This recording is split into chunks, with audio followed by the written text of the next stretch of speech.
chat ou en posant des questions en ouvrant votre micro. Si vous ouvrez trop les micros et ce n'est pas possible, alors on laissera les questions uniquement pour la fin. Mais je crois que le Rabbi Shushan accepte les questions en cours et il aime bien les échanges. Donc vous êtes cordialement invités à poser vos questions. On va commencer. Bon, on entend tes criquets là dans la nature, c'est parfait. Tov, bonsoir. Donc, sous la demande. C'est bon? Rabbi Shushan, vous m'entendez? Oui, je vous entends très bien. Ok, alors Birchut j'aimerais faire une très très courte introduction et dire que j'ai eu le mérite d'étudier ce livre de Moussa Raviacha du Rav Kook. J'ai étudié une partie il y a une dizaine d'années à l'Yeshiva et c'est un livre qui, à mon avis, n'est pas assez enseigné. Un livre du Rav Kook qu'on n'entend pas assez parler. Et pour moi, il m'a beaucoup apporté parce qu'il parle de Moussa qui est vraiment à la hauteur de notre génération, qui va dans les profondeurs et qui nous permet une toute nouvelle approche de ce qu'on pourrait appeler la morale juive. Et c'est pour ça que j'ai demandé au Rabbi Shushan s'il voulait bien enseigner ce livre. Et il a accepté, il va vous dire peut-être pourquoi il a accepté, mais c'est à mon sens un livre très important et qui m'a fait beaucoup de bien. Donc je suis très heureux qu'on puisse débuter ce livre ce soir. Voilà. Tov, bonsoir et merci à Johan. Donc, comme Johan a présenté, c'est un des rares livres que j'ai l'habitude d'enseigner. Mais il a tellement insisté que j'ai dit oui. Et donc, Bezrat Hashem, grâce à lui, on va réétudier ce livre et essayer de comprendre et d'expliquer. Donc, Moussar, de manière générale, ce qu'on appelle la morale, c'est fondé sur la mitzvah Uldofka Bo. Ça veut dire on doit s'accoler au divin. D'Israzal, comment est-il possible de s'accoler au divin alors Esh Ochlaou, alors qu'il réalise un feu ardent? Et là, Idabek Bemidotav. Accole-toi à ses dévoilements. Ce qui veut dire, d'Israzal, Ma'u Rachum, Afatarachum, Ma'u Chanun, Afatachanun. De la même manière que Dieu est miséricordieux, toi aussi tu dois être miséricordieux. C'est ce qu'on a l'habitude d'appeler la proximité divine ou la communion. Il s'agit en aucun cas de quelque chose de mystique, monter sur la montagne avec les chevaux au vent et rentrer en extase, mais quelque chose de très très sérieux. C'est comment forger ma personnalité de manière à ce que mes traits de caractère soient ressemblants au dévoilement divin. Et c'est comme ça que je suis en proximité de Dieu.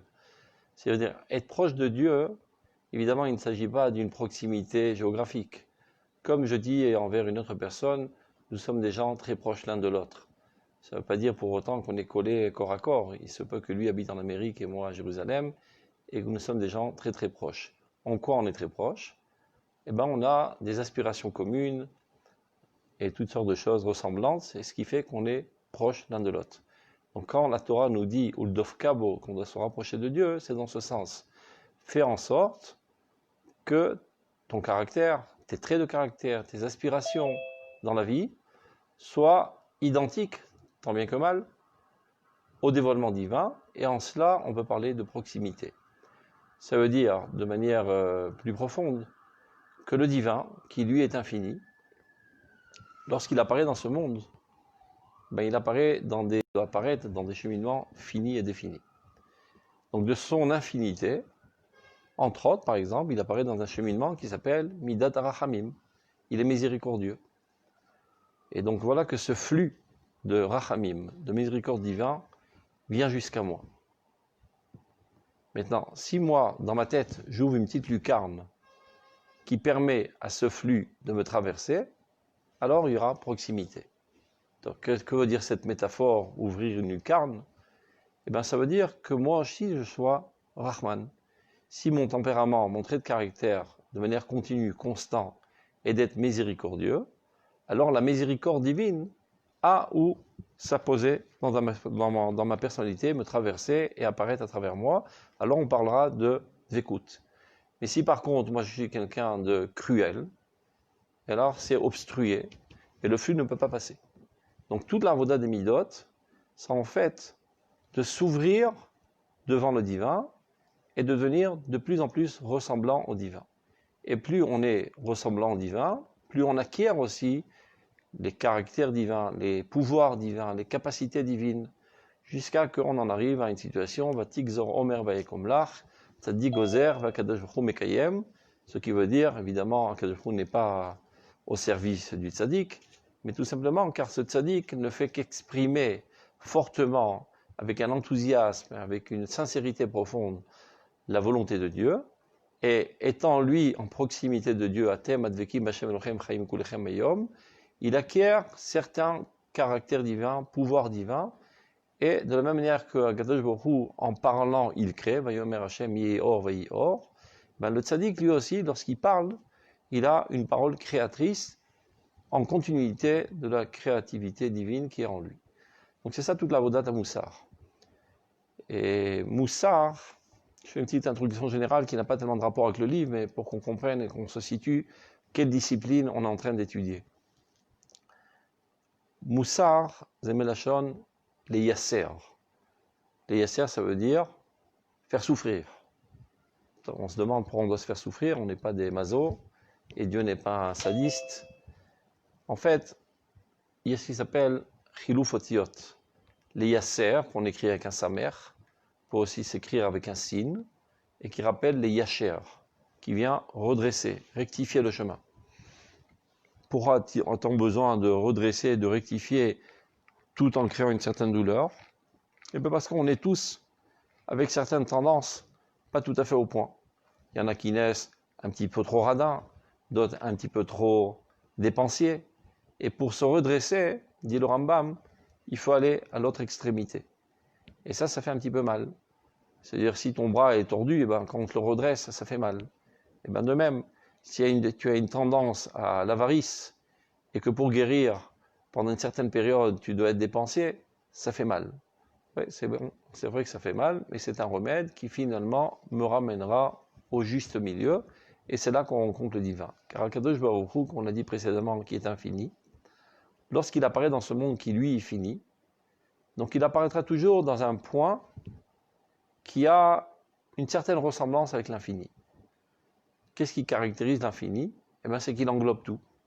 L'infini n'est pas plus à droite qu'à gauche, qu'en haut, qu'en bas, il est à égale distance de tout ce qui existe. Et bien, du point de vue géométrique dans ce monde, disons, le point qui se trouve à égale distance de toutes les extrêmes, c'est le centre. C'est la raison pour laquelle, lorsqu'Akadosh Baruch Hu, qui est infini, apparaît dans le monde fini, apparaîtra toujours au centre. Donc, Dieu n'apparaît pas dans l'avarice, il voûte, c'est-à-dire d'être quelqu'un de généreux. Dieu n'apparaît pas dans la fainéantise, ni encore, non, disons dans le fait d'être un peureux, ou bien le fait d'être un casse-cou qui se laisse aller dans toutes sortes de dangers, au juste milieu, qui est le courage, et ainsi de suite. Le Rambam développe ça énormément dans son livre Shmoneh Prakim, et aussi dans Ilchot Deot. La thérapie du Rambam, de manière générale, si tu as une tendance vers la gauche, va à l'autre extrême, va à la droite, va à l'autre extrême, et tu dois te régulariser pour être au juste milieu, pour être à la rencontre de Dieu. Il y a d'autres manières, évidemment, en comprenant, mais ça c'est au niveau du comportement. Donc ça c'est une introduction générale de ce qu'on est en train d'étudier. Attends 2 secondes, on me dit là qu'il y a un problème de pile, je dois aller brancher le courant.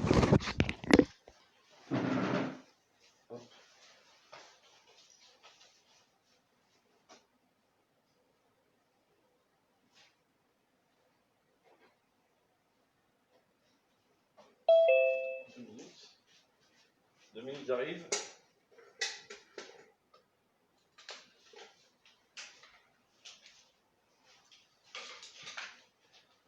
Il ne faut pas que ça craque en route. C'est bon. Excusez le problème technique. C'est un nouvel ordinateur. Top. Alors on rentre dans le vif du sujet. Vous avez le texte devant les yeux, je suppose, Nachon? Faites un signe, tout le monde a le texte, on vous envoie ça par WhatsApp. Alors ça commence comme ça, Shma Beni, Moussar Avicha. Ce qui veut dire, écoute mon fils, la morale de ton père. Ça veut dire que la morale, c'est pas quelque chose qu'on acquiert de manière intuitive ou instinctive. C'est quelque chose qui s'apprend, comme toute la Torah.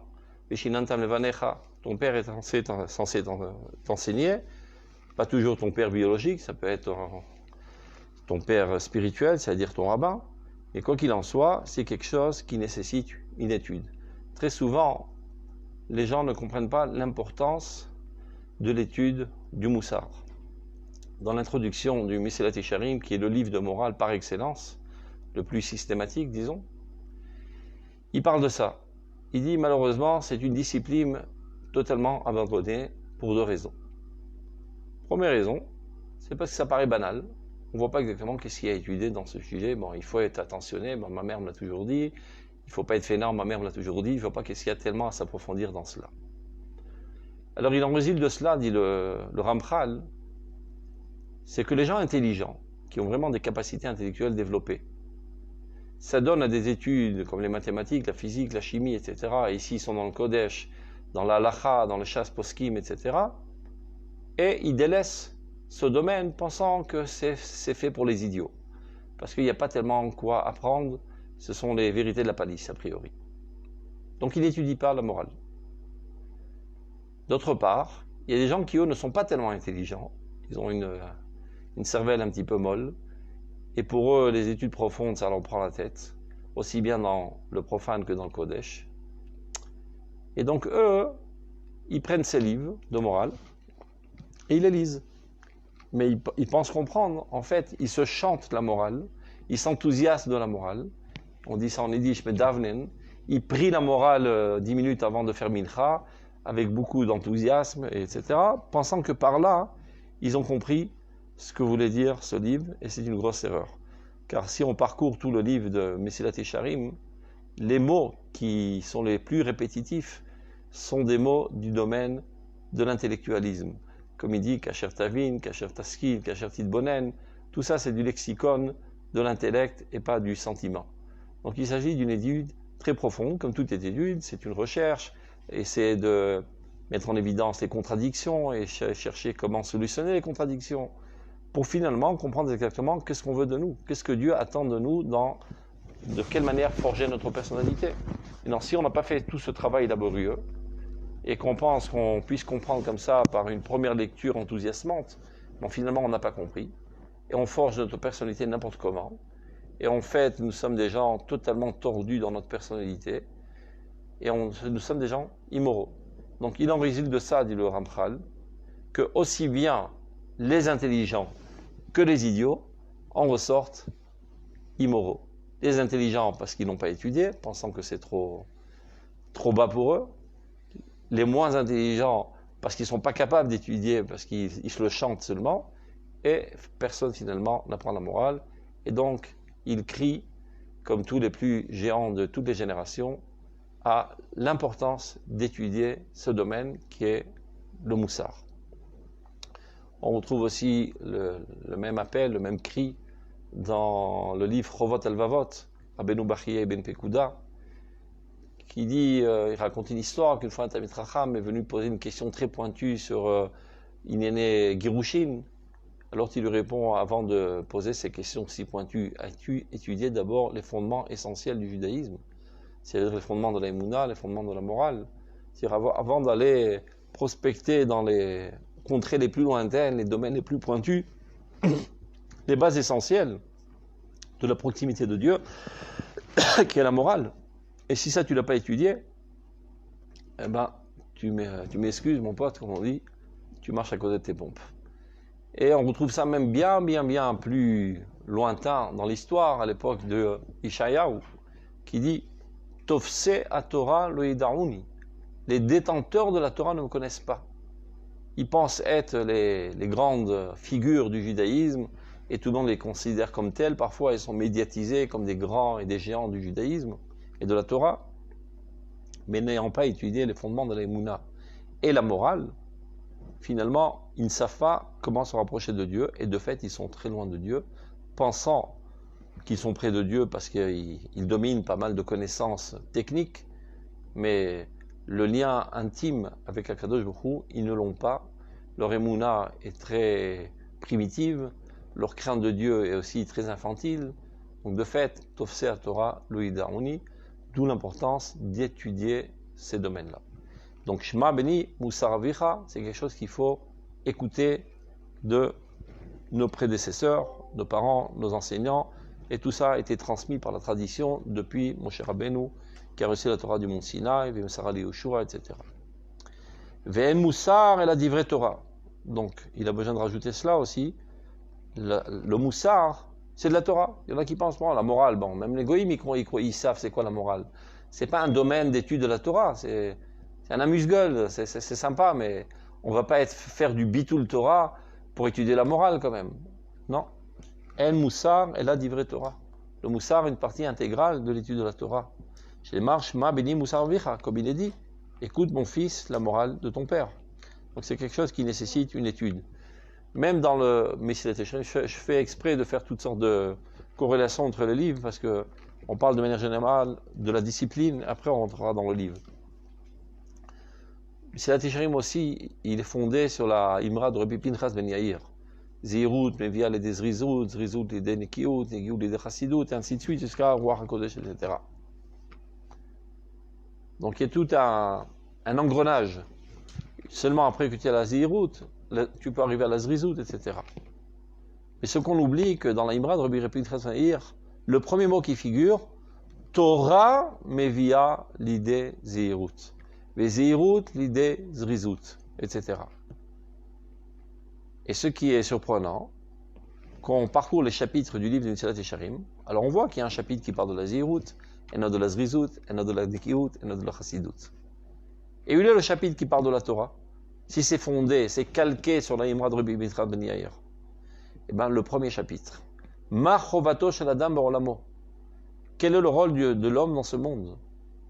Ça, c'est les grandes lignes de toute la Torah Kula. Et sur ça, il consacre un chapitre entier. Machovato, shel adam ba'olamo. Ça, c'est la Torah. Et après, on commence à forger. Tout ça pour dire que l'étude de la morale est une continuité directe de l'étude de la Torah. C'est une partie intégrale de l'étude de la Torah. Tov. On continue. Donc, Shema Beni Moussar Avicha, Rabbi Abba Amar, Oraita Bekula et Kalilat. C'est pris du Zohar. La Torah est compris de tout. Une des disciplines, la morale. Rabbi Eliezer Patar Va'amar, Maï Moussar, Da Oraita. Encore une fois, tout ça, le Rav Kook a besoin de renforcer. C'est pour contrecarrer les préjugés des gens qui pensent que la morale, c'est de la perte de temps. Et c'est ce qui fait que, et malheureusement, il y a pas mal d'étudiants dans la Torah qui sont vraiment immoraux, n'ayant pas étudié ce domaine. Donc il a besoin un petit peu de faire de forcing pour nous expliquer que ce qu'on va étudier maintenant, c'est pas de la perte. Je répète, est-ce que tout le monde a le texte? Ou sinon c'est temps perdu? Levez la main que je comprenne. Et vous seriez sympa si vous mettiez vos caméras, que je n'ai pas l'impression de parler devant un mur. Donc si c'est possible, mettre vos caméras, ça c'est très sympa. Merci. Vous avez tous le texte? Oui? Vous pouvez ouvrir vos micros, hein, c'est pas interdit. D'ailleurs, comme l'a dit Johan, j'ai pas l'habitude de parler en monologue, sans quoi c'est barbant. N'hésitez pas à m'interrompre à chaque seconde s'il le faut, pour poser vos questions, pouvoir rajouter des éclaircissements, etc. Donc, ne laissez pas tout le temps le micro ouvert, sans quoi ça fait un brouhaha constant. Mais dès que vous avez envie de poser une question, en bas à gauche, il y a marqué mute. Vous appuyez et vous pouvez parler. Après, quand vous terminez vos questions, vous vous éteignez. Jusqu'à là, c'était les explications technologiques, vu qu'on ne peut pas faire un cours frontal à cause de la corona. Tov, on continue. Donc vous avez le texte, c'est bon? Alors, nir'e. שאי אפשר לצאת ידי חובה בעניין חובת הלב, רק אם יסדר ספר לעצמו בלימודים הדרושים לו בזה. בין הפרטיים, ואפילו הכוללים, גם כן יותר, יבין על ידי מה שיחדש בהם מרוחו.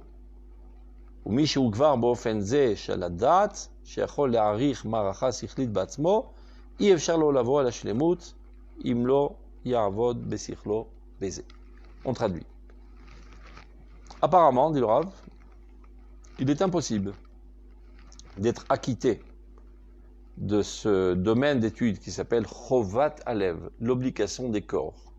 Parce qu'il y a l'obligation des membres, c'est le comportement, des mitzvot, mais pas moins important que cela, l'obligation des cœurs.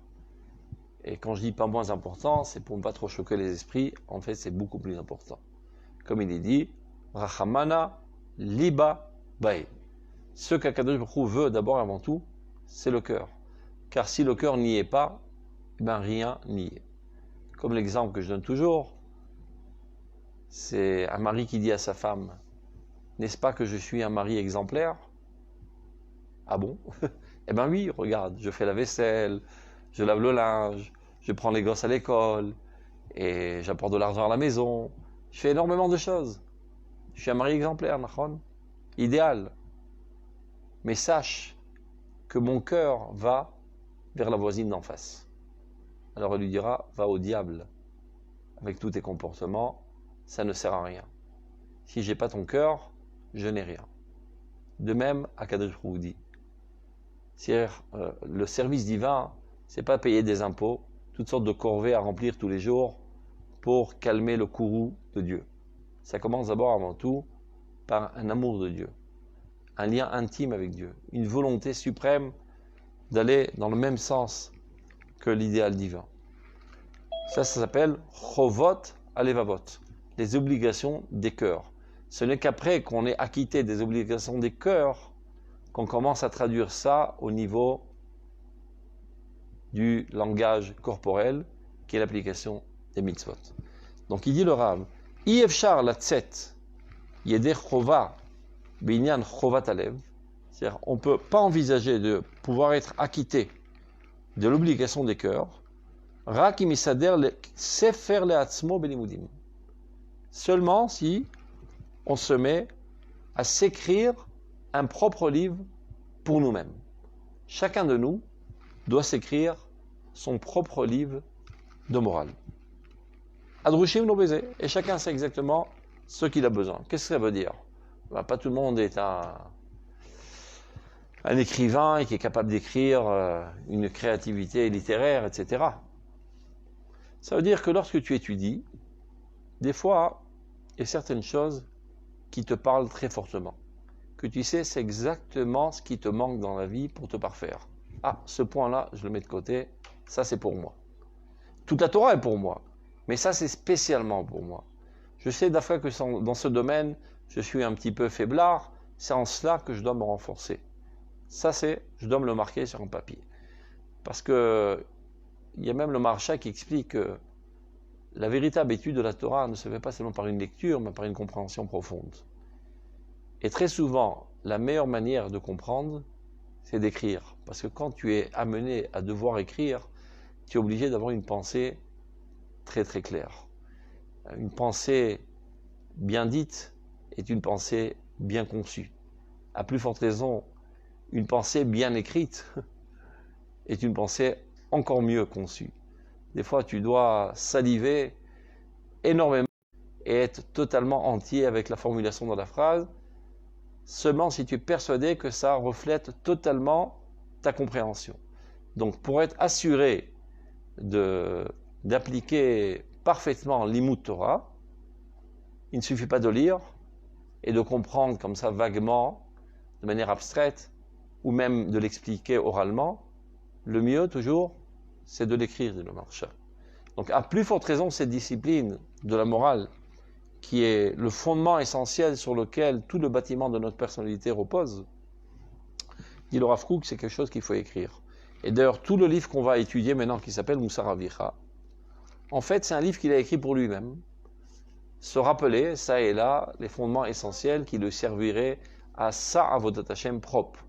Après, il s'est dit, Tov, si déjà j'écris ça pour moi, peut-être que ça pourrait servir pour d'autres personnes. Et c'est comme ça qu'on a eu le mérite de recevoir ce livre extraordinaire qui s'appelle Moussar Avicha. Donc, il dit le Rav, Iefchar latzet yedei chova binyan chovat alev, rak im yisader sefer la'atzmo belimudim adrushim lo beze. Ben apratiyim vafilu hakololim gam ken yoter. Que ce soit dans les plus petits détails ou dans les plus grandes lignes des fondements de la Emouna et de la morale. Yavin, alidema shichadesh b'hem erucho. Mais non, Deuxième plan, mis à part la nécessité d'écrire, il faut aussi être mechadesh. Comment traduire en français mechadesh? Un petit peu compliqué. Si je dis innover, c'est pas tout à fait au point. Faire un chidouche, c'est dire quelque chose de nouveau, a priori. Mais à vrai dire, c'est pas tout à fait exact. Il y a 3 niveaux de chidushim. Bon, le niveau le plus haut, c'est ce qu'on vient de dire, c'est de dire quelque chose inédit, qui n'a jamais été dit. Aucun des Talmidei Chachamim à travers toutes les générations n'a jamais dit cela, et voilà que tu as eu un éclairage divin, et tu es arrivé à une vérité très très grande, et tu la dévoiles au peuple d'Israël, à l'humanité entière. Ça, c'est un très grand chidouche. Il y a un autre chidouche. C'est que moi, je suis arrivé à une certaine compréhension profonde, et j'y suis arrivé de moi-même. Et après 2 ou 3 jours, j'ouvre un livre, et moi je vois que c'était déjà écrit. Je pensais avoir découvert l'Amérique, mais en fait, ça a déjà été dit il y a 1500 ans par un Talmid Chacham. Peu importe, c'est aussi un chidouche. C'est sorti de moi-même. C'est un chidouche. Il y a un 3e genre de chidouche, c'est que j'étudie un texte et que je le comprends. Bah mince, c'est pas un chidouche. C'est la tradition, il n'y a rien de spécial, un achon. Mais cette, on va dire, cette molécule de Torah n'a jamais rencontré cette âme, et il n'y a jamais eu de symbiose entre cette partie de la Torah et cette âme. C'est un chidouche. On appelle ça Piria Verivia Batorah. Procréer dans la Torah. Comme si que la femme était la Torah, et l'homme, c'est le mari, et ils s'accouplent, et ça donne une 3e dimension. Un enfant qui naît dans ce monde. Ben, cette Torah, elle était toujours écrite sur du papier, même transmise dans la tradition. Mais mon âme ne l'avait jamais rencontrée. Et voilà que maintenant j'étudie cela, et j'arrive à une compréhension profonde et intime qui se dessine dans mon intériorité. C'est quelque chose de tout nouveau qui n'a jamais existé. Ça veut dire, cette alliance entre ces 2 éléments, entre mon âme et la lumière divine qui se trouve dans la Torah, vient d'avoir lieu, et ça crée une nouvelle existence dans ce monde. Ça aussi, c'est un chidouche. Il faut pas, comment dire ça, les alzel, mépriser ces compréhensions. Des fois, tu lis, tu crois avoir compris, mais tu n'as pas véritablement compris. Ça veut dire que tu es capable peut-être de répéter techniquement les mots, mais ceci n'est pas profondément perçu dans ta personnalité.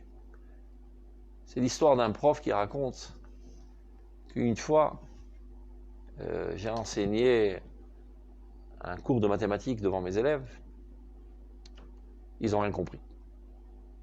Top. Alors je me suis efforcé avec une autre stratégie d'explication, plus fortement, ils n'ont toujours pas compris. 3e fois, je me suis énormément efforcé à leur expliquer, et finalement, j'ai compris.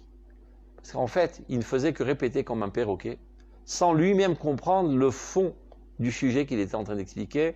Il ne détenait en main que la forme. Mais il n'y avait pas une perception profonde et intime du sujet. Et c'est ce qui faisait que ses élèves ne comprenaient pas. Lorsque lui a profondément compris, alors là, ça passe. Donc, de comprendre profondément, c'est un chidouche.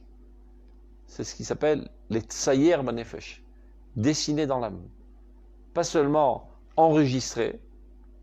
Bon, ça, c'est comme un magnétophone. Il enregistre, mais il ne comprend rien. Un perroquet qui répète les mêmes choses, mais il ne comprend rien. Qu'est-ce que ce thème veut véritablement dire? En quoi il suscite en moi une volonté d'améliorement, une volonté de bien? Et tant que ce n'est pas arrivé à ce niveau, on ne peut pas parler véritablement de Limud Torah. Ça veut dire, Amavdil ben Kodesh Lechol. Quelle est la différence essentielle entre les études profanes, laïques, et l'étude de la Torah? Ce n'est pas seulement les textes qui sont étudiés. Tu dis ça, c'est un texte de Gemara, et ça, c'est un texte de mathématiques. Alors ça, c'est profane, et ça, c'est Kodesh. C'est une erreur. Dit le Rav Kook dans Rota Kodesh.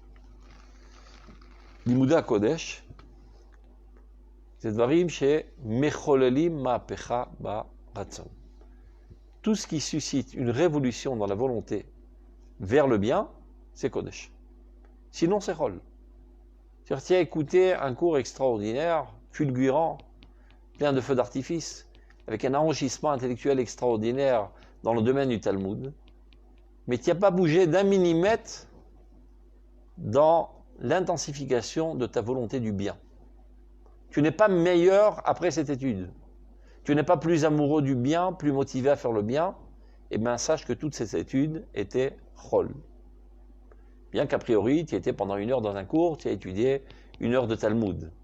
Si ceci ne t'a pas bonifié, n'a pas effectué une révolution dans ta personnalité, à être plus amoureux du bien, plus motivé pour le bien, plus engagé, plus prêt à te dévouer pour faire apparaître le bien dans ce monde, c'était du Chol. Donc quand nous on parle de compréhension de la Torah, c'est à ce niveau. C'est une compréhension qualitative et non pas seulement quantitative. Il se peut que quelqu'un soit un génie, il comprend parfaitement la Sugia, il sait bien l'analyser, la résumer, qui est contre qui est avec qui, etc. Il a fait un tableau récapitulatif. Et malgré tout, je dirais, il n'a rien compris à la Sugia. Il a compris dans une optique Chol. Il a schématisé le sujet, il a bien analysé, c'est encore du Chol. Si ça n'a pas effectué une révolution de l'amour du bien en lui, c'était du Chol. Si on donnait un exemple technique, pratique, quelqu'un qui étudierait Ilchot Nezikin, tous les dommages pécuniaires des uns envers les autres. Il a étudié toutes les babot, etc., etc. Et après tout cela, c'est quand même quelqu'un qui est crapuleux, qui s'en fout de faire du mal aux autres, et qui est impassible à la douleur des autres, et que ça ne le dérange pas qu'il y ait des arnaques dans le monde, il dort bien la nuit, eh bien on dira, il n'a rien compris à Ilchot Nezikim. Seulement si la Torah l'a transformé en quelqu'un d'idéaliste, qui veut le bien, et qui est prêt à s'engager, et se dévouer pour faire apparaître le bien dans le monde, on dira de lui qu'il a compris. C'est de ce chidouche-là que le Rav Kook parle. Ça, c'est un chidouche.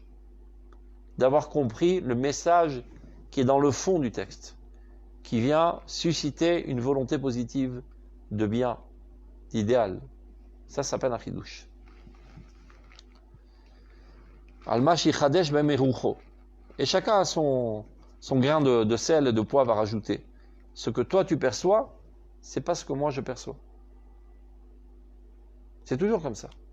Si on parle de Pirea Verivia, et c'est pas par hasard que la Torah très souvent donne des métaphores sexuelles, etc., c'est pas par hasard. Parce que c'est exactement de ce genre de lien dont il s'agit entre la Torah et le peuple d'Israël. La Torah et Eretz Israël. La Torah et Akadosh Baruch Hu. Très souvent, toutes les métaphores qu'on rencontre dans la Bible sont des métaphores d'attirance entre le mâle et la femelle, l'homme et la femme, etc. C'est une seule entité. Ça paraît être 2 corps, en fait c'est une seule âme, et qui se relie très profondément dans ce monde au niveau des corps, pour retrouver cette entité une. Et bien avec la Torah c'est pareil. Et si tu n'arrives pas à ce niveau, c'est pas véritablement de l'étude de la Torah. C'est qu'une accumulation de données dans tes mémoires, comme un ordinateur dans lequel il y a Shut Bar-Ilan, et ben il connaît tout. Non mais il connaît rien. Je respecterai jamais un ordinateur, je ne vénérerai jamais un ordinateur, c'est juste un marsan dans lequel est emmagasiné toutes sortes de connaissances. Je respecte un Talmid Chacham, parce qu'un Talmid Chacham, c'est la Torah vivante. C'est la Torah idéaliste, la Torah bouillonnante. C'est le Sneh Boer, c'est le buisson ardent dans sa personnalité qui ne le laisse pas se reposer. Il est toujours engagé, toujours dévoué pour faire avancer le bien dans le monde. C'est la Torah qui marche sur 2 pieds, un Talmid Chacham. C'est ça la véritable étude de la Torah. C'est ça le chidouche dont parle le Rav ici. Et donc, puisqu'il s'agit, entre guillemets, d'un certain accouplement, eh ben, tous les accouplements sont différents. Tu veux dire, mais pourtant c'est la même femme. Ouais, ben, tu n'as qu'à voir. Si monsieur un tel se marie avec cette femme, les enfants auront cette allure. Un autre monsieur se marie avec cette même femme, et ben les enfants auront une autre allure. parce que c'est l'assemblement, l'accouplement des deux éléments. Ben, tu veux dire, il y a une seule Torah. C'est vrai qu'il y a une seule Torah. Mais il y a des millions de juifs. Et chaque juif a un certain aspect de la divinité en lui. Lorsqu'il rencontre avec la Torah, il y a un accouplement, et donc une nouvelle création apparaît dans le monde qui est différente. Donc dit le Rav, chacun de nous devons écrire un livre qui est tafour à lave, comme on dit, un costume sur mesure. C'est-à-dire שיחדש בהם מרוחו, ומי שהוא כבר באופן זה של הדעת שיכול להעריך מערכה שכלית בעצמו, אי אפשר לא לבוא לשלמות אם לא יעבוד בשכלו בזה. Donc évidemment, il y a toutes sortes de niveaux, comme on a dit de Chidushim. Il y en a qui comprennent, il y en a d'autres qui sont capables d'écrire toute une thèse, tout un développement. Et bien eux sont obligés de le faire, chacun à son niveau, comme l'a fait le Rav dans tous ses écrits, Ner Lecha, Ner Lemea. Il expliquait de faire toute une théorie et pas seulement de comprendre ça et là des bribes de pensée, mais de constituer toute la théorie du sujet. Top, bête. Jusqu'à là c'est clair, il n'y a pas de questions? J'en ai un petit peu le ras-le-bol de faire un monologue. Tout est clair? Il y a deux possibilités. Ou vous avez rien compris, ou bien je suis un génie de l'explication et j'ai pas tellement l'impression. Donc, s'il n'y a pas trop de questions, ça ne me motive pas tellement à terminer. Et je risquerais de m'énerver et d'éteindre l'ordinateur et de vous plaquer. C'est clair, hein, Ben Shushan, c'est clair. Heureusement que tu sauves la situation. Tu n'as pas envie que ça arrête. On continue. Pas de questions? Hein? S'il n'y a pas de questions, éteignez les micros parce que ça fait du bruit. Mais s'il y a des questions, allumez, je vous en prie, vos micros et posez-les librement. Ça ne fait qu'enrichir l'étude. J'ai une question. Eh ben, poser. Ouais. J'ai une question, je peux vous la poser. Avec plaisir. C'est qui parle? Quand- Qui c'est qui parle? Qui c'est qui parle? Ah, pardon. Voilà, élevez-vous un petit peu ou bien baissez. Parfait. Voilà, parfait. Oui, je vous entendais au niveau du moussard. Oui. Comment que ça se passe? Quand moi, enfin, par expérience, quand j'ai une page de Mara en face de moi, bien souvent, la structure du texte de la page de Mara alterne de la halakha et de la Haggadah. Quel? Quand il y a de la Haggadah, quand il y a beaucoup d'histoires, etc., c'est le comportement des Talmidei Chachamim qui me voit comment on dit Shimushi Talmidei Chachamim. C'est comme ça que je peux introduire dans une page, dans une étude. Je ne vais pas forcément oublier. Je dois commencer comme ça pour ensuite aller voir le Moussa. Mais je vois déjà dans le comportement des Talmidei Chachamim, et surtout à travers la Haggadah, c'est comme ça que je vois le C'est-à-dire, vous voulez dire pas besoin d'étudier non, c'est pas ce que je veux dire. Alors? C'est pas ce que je veux dire. C'est ce que moi je comprends. Non, mais c'est pas grave. Tout est légitime, toute question est légitime. Est-ce que j'ai été clair? Vous voulez dire, en étudiant la Gemara, de toute manière, dans la Gemara, il y a aussi des aspects de morale, à travers la Haggadah. La Haggadah, très souvent, on nous raconte des histoires sur les rabbins, leur grandeur d'âme, leur générosité, etc. Et de ça, on en est imprégné. C'est pour tirer une leçon. Nachod. Donc vous avez totalement raison. Le seul problème, c'est que si je vais attendre d'étudier tout le Talmud pour rencontrer tous les aspects de générosité ou bien de zèle de tous les rabbins, eh ben, je ne pourrai jamais construire ce trait de caractère dans ma personnalité. De la même manière que si je dois savoir Ilchot Mouksé, d'où on a pris Ilchot Mouksé? De la Gemara. Mais y a-t-il une page dans le Talmud qui parle que de Ilchot Mouksé? Non. C'est ça et là, à travers tout le Talmud. Est venu le Rambam et a tout compilé selon les thèmes. Et après, le Shulchan Aruch. Donc il nous a mâché le travail pour dire, au lieu d'attendre toute ta vie d'étudier tout le Talmud en profondeur pour finalement comprendre comment te comporter au niveau de Ilchot Mouksé, je t'ai tout résumé dans un seul chapitre que j'ai piqueté ça et là à travers tout le Talmud et j'ai solutionné toutes les contradictions et c'est comme ça que finalement, tu as la halakha épurée et claire pour que tu saches comment te comporter. Donc ça, au niveau de la halakha, vous le comprenez. Eh ben, il en est exactement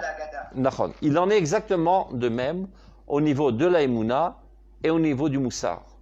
Ça veut dire, c'est vrai que le Babli s'appelle Babli qui est au Baloul. Il est mélangé avec tout. Il y a tout dans le Babli. Tout se trouve dans le Talmud. Ouais, mais tout n'est pas résumé dans une page ou bien dans un traité. Zéhirout, on le voit à travers toutes sortes d'histoires qui sont racontées dans le Talmud. Mais finalement, il faut cerner le problème et définir exactement qu'est-ce que la Zéhirout et qu'est-ce que n'est pas la Zéhirout. Qu'est-ce qu'il y a? Il y a des faux amis, ce qu'ils appellent, des midot metzraniot, des midot qui font frontière, qui paraissent être ressemblantes, mais qui sont déjà sorties de la définition. Donc, tout ça, c'est un travail intellectuel de recherche et d'analyse qu'il faut faire. Donc, vous pouvez me dire, bon, je vais étudier tout le Talmud, j'ai étudié toute la Haggadot qui parle d'un aspect de la Zéhirout, et finalement, faire le point. Bon, avant d'avoir une Mida, on sera sous tombe depuis bien longtemps. Donc, sont venus des Gdolei Israël comme le Ramchal, et eux, qui ont étudié tout le Talmud, tout le Midrashim, tout le Zohar, toute la Bible, tout ce qui bouge dans le domaine du judaïsme, ont tout compilé, et ont fait des chapitres bien définis de chaque Mida. Donc, de la même manière que la Halacha, on a le Shulchan Aruch, le Moussar, on a les livres de Moussar. Silat Yesharim, c'est comment on tranchait les Gdolei Israël, en fin de compte, comment tu dois forger ta personnalité. Alors tu aurais pu penser, par exemple, que d'être modeste, c'est de se prendre pour un torchon de cuisine, annulation totale de ta personnalité. Ça aurait pu être une certaine impression que tu dis exactement le contraire. Comment concilier entre les deux? Par exemple, Rabbi Yossé dit, ils disent dans le Gemara, depuis que Rabbeinu Akadosh est mort, il n'y a plus de modestie dans ce monde. Bien, Rabbi Yossé dit, Altit ne'achi dehaï karani. Surtout, n'ose pas dire une telle chose, car moi je suis là. Comment ça, toi tu es là? Il n'y a pas plus orgueilleux que de dire que je suis modeste. Nachon? A priori. Ou bien Rabbi Shimon Bar Yochai, il dit, Haïti ben alia ven moatim. Des gens extraordinaires dans ce monde, il n'y en a pas beaucoup. Et meatim, ils sont très peu. Eh bien, s'ils sont 1000, moi et mon fils, on y fait partie. S'ils sont 100, moi et mon fils, on y fait partie. S'ils sont 10, moi et mon fils, on y fait partie. S'ils sont 2, c'est moi et mon fils. Et s'il y en a un, c'est moi. Mais pour qui il se prend, ce mec? Je suis le plus modeste du monde, sachez-le. Non, je suis le plus intelligent du monde. Je suis le meilleur du monde. Ça ne paraît pas être tellement modestie, cette histoire. Alors que dans une autre histoire, on aurait pu comprendre que c'est une négation totale de sa personnalité. Comment concilier entre ces deux histoires qui sont contradictoires? Eh bien, exactement comme Tosfot le fait à travers le Talmud. Il y a une sugya qui laisserait comprendre de manière X, une autre sugya qui laisse comprendre de manière Y, qui est contradictoire. Vient Tosfot, cette sugya parlait dans cet aspect du problème, et c'est complémentaire. Eh bien, exactement de la même manière, on doit étudier la morale. C'est exactement ce qu'on a dit dans l'introduction. La morale, c'est pas un enthousiasme. Je dis Mesilat Yesharim en chantonnant un petit peu et en faisant un petit peu des gestes théâtrales et pensant que par là, je vais être attiqué à la Sete de Chova de Limud Moussar. C'est une étude, voilà, c'est une étude systématique, analytique, etc., exactement comme la halakha, et qui a une répercussion bien plus grave. Et je m'explique. Si tu as mal compris la halakha, disons, tu as étudié le Chot Filin, tu l'as mal compris. Donc, le lendemain, tu débarques à la synagogue, tu commences à mettre tes filines, et tu fais 6 tours, lui fais 7 tours. Ben, les gens t'ont regardé et disent, hé, tu t'es gouré. Parce que ça se voit le comportement, parce que c'est le langage du corps. Mais si tu as mal compris un concept de la Emouna, et à la lumière de cette non-compréhension que tu forges ta personnalité, personne ne le voit. C'est dans ton intériorité. Petit à petit, tu es en train de t'auto-détruire, d'annihiler toutes tes forces créatives, pensant que par là, tu te rapproches de Dieu, et tu es en train de te détruire. Et tu arrives à des abnégations, à des hérésies, sans que personne ne le sache. Donc c'est bien plus dangereux, et donc bien plus important, d'étudier ces domaines de manière profonde, et pas s'enthousiasmer et se les chanter. C'est la raison pour laquelle le Rav dit l'important, Shema Beni Moussar Avicha. C'est quelque chose qui demande une étude profonde. C'est clair? Et donc, de même, le Mesilat Yesharim, de même, Chovot Levavot, il n'arrête pas de s'écrier à travers toutes les générations, étudier ces domaines qui sont les plus essentiels, car sur eux sont fondés tous les autres domaines. Comme je disais tout à l'heure, ben, si l'amour est mort dans la conjugalité, il n'y a plus de conjugalité. Tout le reste ne sert plus à rien.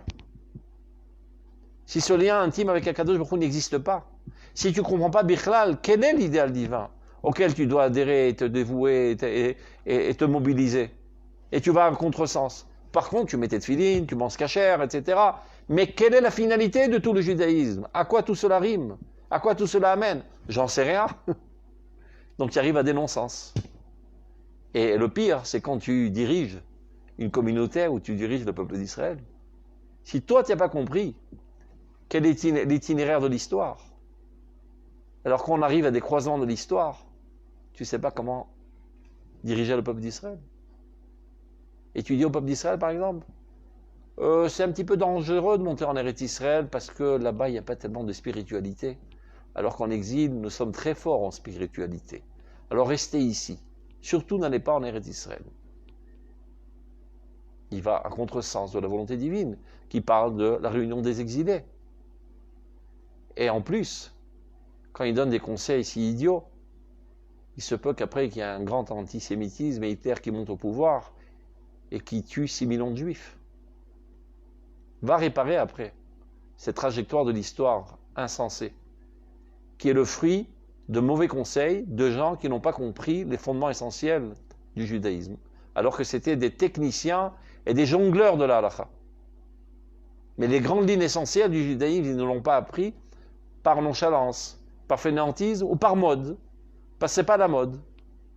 Et tu dis un tosfot, comme on dit en hébreu, il faut être capable de casser la coquille et de comprendre l'intelligence qu'il y a en cela. Mais étudier la morale, c'est banal, c'est bidon. Étudier les fondements de la Emouna, a priori c'est bidon parce que ça ne paraît pas si meadger, je ne sais pas comment on dit meadger, un challenge, quelque chose qu'on doit surmonter, confronter, etc. Grosse erreur, il dit. C'est formulé peut-être de manière simple, mais ce sont les choses les plus fondamentales et les plus profondes, sur lesquelles tout le judaïsme repose. J'espère que j'ai réussi à répondre. On continue. Merci de votre question et j'espère qu'il y aura d'autres questions. Sans quoi c'est barbant. Un cours sans questions, c'est vraiment, il y a de quoi se démonter la mâchoire. Pour l'instant, Ah, très bien, il y en a un autre. Donc, là. centrez-vous dans la caméra que je puisse voir votre beau visage. La technologie n'est pas moins importante pour pouvoir communiquer. J'ai peu de batterie, non. Ah, mais c'est pas grave. On vous voit bien. Shema béni. Écoute, mon fils. Voilà. Mais écoute, c'est aussi comprendre. Fadaï. Étudie. Shema Israël, Moussar Avicha. C'est-à-dire, dans ces 4 mots, on a pratiquement toute la Torah. D'accord, c'est ce qu'on vient de dire. C'est le début de Shema Israël. Béni, c'est Beshinantan Nevanecha, etc. D'accord. Alors, Moussa, alors ça fait partie justement, c'est de la Torah. D'accord. Et Avicha, c'est la tradition. Où il disait toujours, on est le fils de son père, on n'est pas le fils ou l'élève de son maître. Le principal, c'est son père. Donc, dans ces 4 mots-là, il y a l'élément principal de tout le judaïsme. Alors, il semble que il faut déjà comprendre. Alors, mais c'est exactement pour ça que le Rav Kook a apporté ce verset qui vient de Shlomo Ameler, pour nous dire, ne crois pas que la morale, c'est quelque chose qu'on peut acquérir de manière intuitive. Ça demande une étude. Et ça se transmet par la tradition, et ça vient du mont Sinaï. C'est pas quelque chose d'aléatoire, comme certains le pensent. Morale, j'ai compris, il faut être moral, c'est bon. Donc c'est bon. C'est-à-dire, c'est un mot qui ne veut rien dire. Ça se développe dans une infinité de détails, finalement. Comment réagir dans chaque situation? Quels sont mes véritables traits de caractère dans mon intériorité? Et c'est ça l'essentiel, en fin de compte.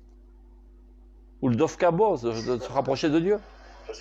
Parce que par ailleurs, on dit Naaseh Benishma, alors on fait apprendre à comprendre. Mais là, il faut d'abord comprendre. D'accord. Tu risques pas d'avoir un trait de caractère au point si tu n'as pas appris comment le forger. Ça ne vient pas de manière intuitive. D'autant plus que quand tu es petit, tu n'es pas tellement brillant, quoi. Tu es un petit peu égoïste, un petit peu égocentrique, c'est un petit peu taquif, etc. Au fur et à mesure, tu dois mettre au point tous les éléments qui constituent ta personnalité pour arriver. Vous savez qu'une belle image sur l'écran, comme vous voyez maintenant, elle est constituée de millions de petits pixels. Si chaque petit pixel était tordu, toute l'image est tordue et c'est plus la même image. Donc si toutes les particules qui constituent ta personnalité ne sont pas tout à fait au point, il suffit qu'il y ait une petite déviation même d'un micron. Mais si toutes les particules sont tordues, eh ben, tu auras une sale tronche, comme on dit. Ouais. Donc ça doit rentrer dans tous les plus petits détails, dans une compréhension profonde. C'est quoi exactement la modestie? Parce que, comme on a dit tout à l'heure, il y a des midot metzraniyot, il y a des faux amis. Il y a par exemple quelqu'un qui a un complexe d'infériorité, et on pourrait dire, il est modeste. Il n'est pas modeste, il est malade mental. Il n'est pas modeste. La Torah ne t'a pas demandé de vivre dans un complexe d'infériorité, mais de l'extérieur, ça paraît ressembler à un modeste. Ça n'a aucun rapport. Le livre d'après d'ailleurs, qui s'appelle Midot Ria, qui est dans le même livre, eh ben il vient faire ça exactement. Il prend un petit bistouri et il coupe la mida de toutes les saletés qui ont l'habitude de s'y accoler. Comme par exemple la modestie, qui très souvent a comme effet accompagnateur la fainéantise, de ne rien faire, et de penser, éteignez vos micros, ça fait beaucoup de bruit, ou bien la crainte de Dieu, par exemple. Quelqu'un qui a une crainte de Dieu, ben, si Dieu est tellement grand et si puissant, ben, qu'il se débrouille tout seul, il n'a pas besoin de moi. Et donc tu deviens quelqu'un sans aucune initiative.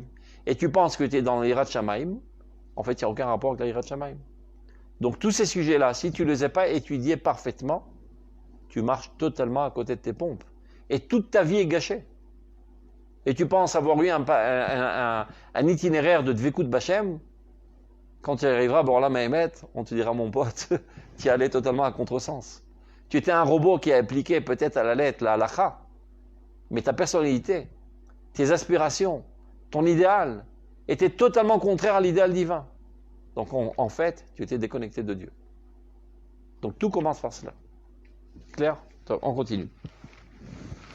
On avait dit jusqu'à 6h30. Ah, c'est là, je m'étais trompé. Je crois que c'était qu'à 7h.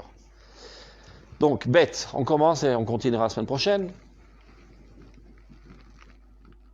Elehema, Sidre Advarim, Shalem, Raoui, le Sader, Iyunav, Leoui, le Atzmo, et les Zulato. Qu'on n'oublie pas, on n'a pas commencé encore à étudier le livre, c'est Me'en Akdama, une certaine sorte de préambule, d'introduction. Donc voilà les sujets, dit le Rav, qui seraient souhaitables de s'approfondir.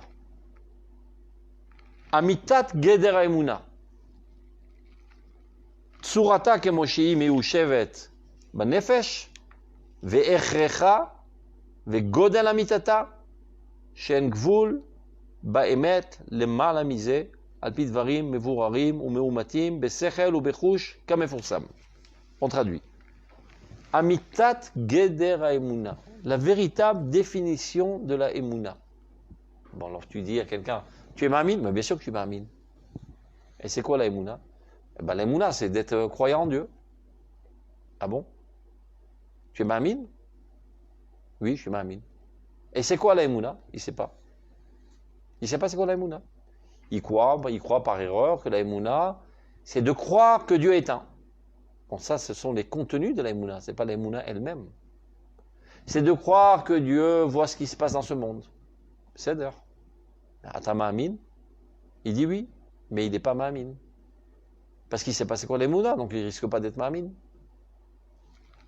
Donc il faut étudier c'est quoi la Emouna. Geder Emouna. Tsurata kemoshi miyushevet ben nefesh.